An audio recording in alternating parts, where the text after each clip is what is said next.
ایک شخص زندگی موت کی جنگ لڑ رہا تھا اور اس کے 4 بیٹے تھے. جو سب سے چھوٹا بیٹا تھا اس نے اپنے دوسرے 3 بھائیوں کو جمع کیا اور ایک عجیب سا فیصلہ ان لوگوں کے سامنے رکھا. کہا دیکھو والد بیماری سے جنگ لڑ رہے ہیں اور انہیں خدمت کی ضرورت ہے. کہا فیصلہ یہ ہے کہ اگر باپ کی خدمت میں کروں تو وراثت سے مجھے حصہ نہیں ملے گا، اور اگر باپ کی خدمت تم کرو تو تمہیں وراثت سے حصہ نہیں ملے گا. تینوں نے نظریں ملائی. کہا باپ تمہارا، اور اس کی آرزو بھی یہی تھی کہ میں باپ کی خدمت کروں. میرے آقا فرماتے اس نے اتنی خدمت کی جب والد دنیا سے جانے لگا. وہ ہمارے پنجابی میں کہتے ہیں نا کہ جا پتر تینوں ستّے ہی خیران ہے. جب دنیا سے اس کا والد گیا تو اس پہ راضی گیا. زندگی کی بہاریں لیل و نہار کروٹیں بدلتے رہے. الاختصار، ایک شب وہ سویا اور خواب میں کوئی اللہ کا بندہ ملا. اس نے کہا کہ فلاں شجر کے نیچے 100 درہم پڑا ہے، جاؤ اٹھاؤ اور لے آؤ. وہ کہتا ہے کہ آیا کہ اس میں برکت ہے؟ کیونکہ کثرت اور ہے برکت اور ہے. کہا اس میں برکت نہیں ہے. صبح اٹھ کے وہ خواب اپنی بیوی کو سنایا تو بیوی نے کہا گھر کے حالات آپ کے سامنے ہیں، ہمارے گھر میں فاقے ہیں تو جائیں اور جا کے اٹھا لیں. کہا نہیں جاؤں گا.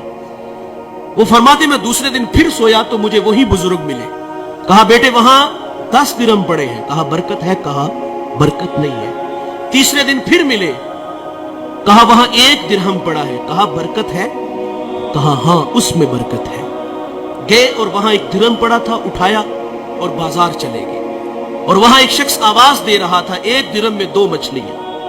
کہتے میں نے درہم دیا اور مچھلیاں لے کے گھر آ گئے اور ان کے پیٹ چاک کیے اور دونوں سے ایک قیمتی موتی نکلا. وہ موتی لے کے بازار گیا، سنار کو دکھایا تو اس نے کہا پورے بازار میں اس کی قیمت کوئی نہیں دے سکتا. بھلا زمانہ تھا، آج تو دھا لگا لیتے ہیں نا. کہا پورے بازار میں اس کی کوئی قیمت نہیں دے سکتا. یہ بات بادشاہ وقت تک پہنچی. اس نے جواہری بلائے اور کہا اس موتی کی قیمت لگاؤ. سنو دوستو، اس موتی کی قیمت 1000 درہم، 10,000 درہم، 1,00,000 درہم نہیں. اس ایک موتی کی قیمت 30 خچر. ان پہ جتنا سونا لاد لیا جائے اس ایک موتی کی قیمت طے پاتی ہے. وہ گھر لے گیا. بادشاہ نے پھر طلب کیا تیرے پاس کوئی اور اس طرح کا موتی ہے؟ کہا ہاں ہے. کہا بیچتے ہو؟ کہا ہاں بیچتا ہوں. قیمت کیا لوگے؟ کہا اب ڈبل لوں گا. پہلے ریٹ تمہاری مرضی کا تھا، اب میری مرضی کا.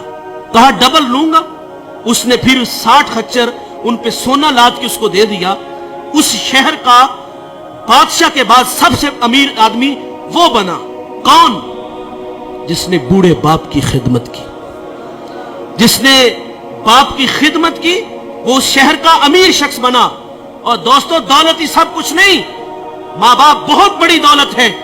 جب وراثت تقسیم ہوتی ہے نا تو بھائی کوئی کہتا ہے وہ کارنر والا پلاٹ میرا، فلاں فیکٹری تیری. جائیداد تقسیم ہوئی تو جو ہے وہ ایک دوسرے کو کہا تیری وہ اور میری وہ.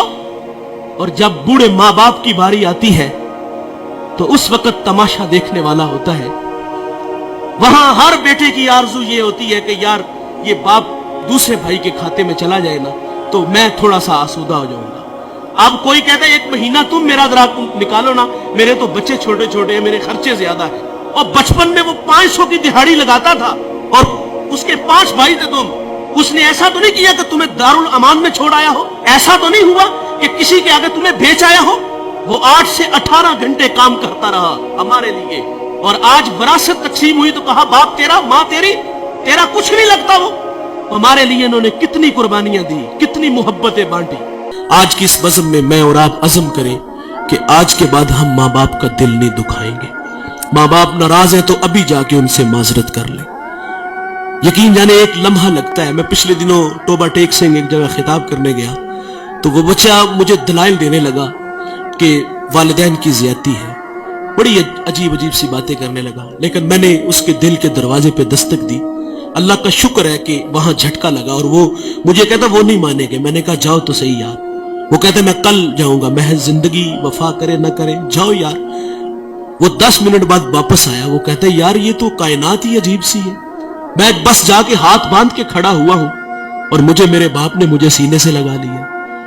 یہ بڑے کمال کے لوگ ہیں، ایک بار ملیں گے دوبارہ نہیں ملیں گے۔